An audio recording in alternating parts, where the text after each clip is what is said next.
Hey everyone, it's Justin. Thank you for watching. In this video, we're going to continue talking about business continuity management, and specifically, we're going to focus today on business impact analysis. Okay, so this is the beginning step when you're doing business continuity management. You want to analyze the impact if something were to happen to a process, an application, a piece of technology, a location, a department. What is the impact? And what is that going to, how is it going to affect your organization? So let's not talk about it too much and let's get to showing it. I'm going to use this start BIA action up here at the top to kind of show exactly, walking you through a particular plan. And when we start that, we just give it a name. So we're just going to call this demo for the world. And when you're doing business impact analysis, you get to set up templates, okay? And so the templates that you can see here, these are demo templates. I'm going to do an application technical impact assessment because that's where I have some demo data. I have some impact categories and some ratings and all of the kind of time frames associated with it. But you might do something different for a business capability than you might for an application or a business service or a data center, right? You might want to assess the impact of something happening to a data center. So let's choose application technical impact. I'm going to pick IT for my business unit and my department just to keep things simple. That's my background. And then for this one, I'm going to look at the customer portal, okay? So customer portal is obviously a critical application that we'd want to make sure is always working, right? So if it's not working, we may lose revenue, we may have customer dissatisfaction, and so we want to assess those kind of things. This is what a business impact analysis looks like in the draft state. So notice I don't have any RPO or RTO or recovery tier yet associated with this. Now the work in this comes down here below. I'm going to hide this menu item on top so we can see in this application technical template that I just picked, it comes with legal impact, reputation, revenue, workforce. So 4 different categories of impact for us to evaluate. And I'll only walk you through one of them because it'd be boring for me to fill out all of this stuff. But notice that I have an impact rating and a description. So my impact rating, low, moderate, high, it's asking me, okay, if it's low and there's no breach of contract as a result of the disruption, what do you want to be the duration of that? Do you need it immediately? Is it okay if it's 8 hours, 24 hours, 72 hours? So what we're building here is the recovery time objective, okay? So how long do we anticipate in a low impact situation the recovery time? Is it going to be 8 hours, or do we need it immediately? Okay, so if it's low, let me just double click in here. If it's low, probably 24 hours is probably sufficient, right? So I'll just double click here and we'll do 24 hours. If it's moderate, it would result in limited breaches of contract. Okay, we need it faster, right? So we got to recover faster. So let's do 8 hours. And if it would result in widespread contractual violations resulting in individual or class action lawsuits, okay, that's a big deal. Then it may be immediate. We need the recovery time objective to be there, right? So that's how you're framing this, that's how you're answering this. And recovery time is the amount of time to bring things back to where they should be. Now, in impact analysis, you mark that complete, you go on to the next one, you fill all these out, right? So on this particular interface, you can expand this if there's lots of questions and stuff like that and get a fully focused kind of interface there.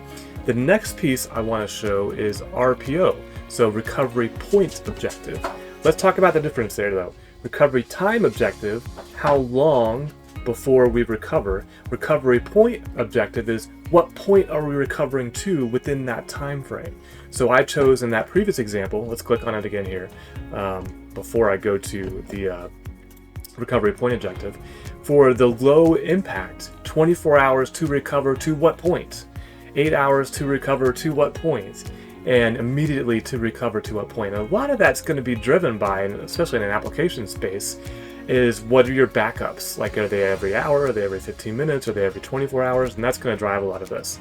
And as you do this assessment, you may decide that, hey, we need to increase our impact. So I put this demo data in here for RPO and said, what is the maximum acceptable amount of data loss. And then you get to select, in my example, a duration of time. So if I double click here, I can do 15, 30 minutes, an hour, 4 hours, or 8 hours. And what I'm saying is that it's acceptable for this application for me to have 1 hour of data loss. That means that 1 hour, I'm going to have to probably re-enter that data or lose that data once the system's recovered. Now, if it's really critical, like we were seeing there on some other values, I may say, hey, I can only tolerate 15 minutes because we do, thousands of transactions per minute. Or if it's something that's barely ever used, maybe 8 hours is sufficient, and I can have Bob over in the back office go hand in or back in the details, right? It all just depends on the application and your situation. So that's RTO, that's RPO, two critical concepts when it comes to a business impact analysis.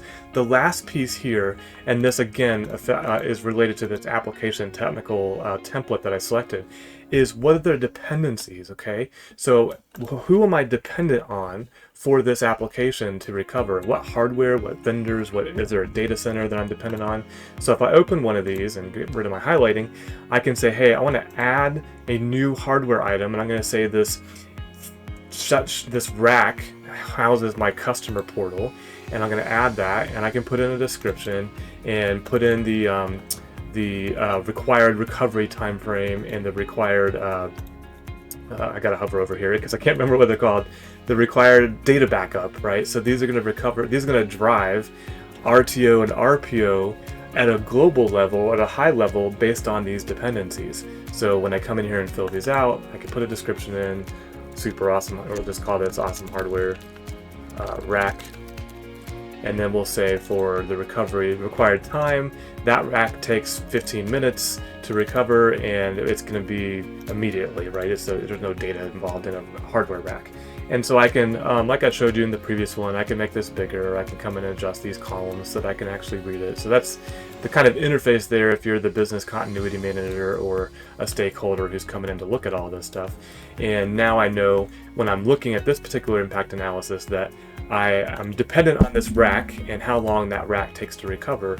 And if I was to go and do these RPOs and RTOs, I might look at these dependencies to drive that value. Last piece we'll leave you with here, the details. This piece over here was all entered when I created it. So I'll just highlight that here.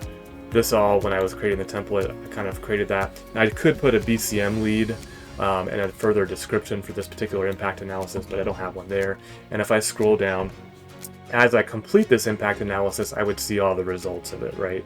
So the confidentiality is a flag we can set within BCM, and then the availability, low, medium, critical, integrity, low, medium, critical. And oh, by the way, I should highlight that as RTO and RPO get established, as the person who's completing this, the program manager or the planner, they can come in and adjust the RTO and RPO, right? So system may calculate a value based on all the questions we entered, but you can come in and adjust those things. Now, after you do your impact analysis and you understand what the recovery time objectives and what the recovery point objectives are and all the dependencies associated with them, the next step in business continuity management is to put together a plan. And then that'll be the next video following on this one. And what we do with the plan is we might do exercises or execute the plan in the event that something unfortunate happens.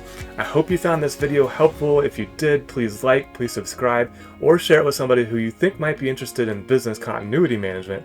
And until next time, don't forget to always be learning.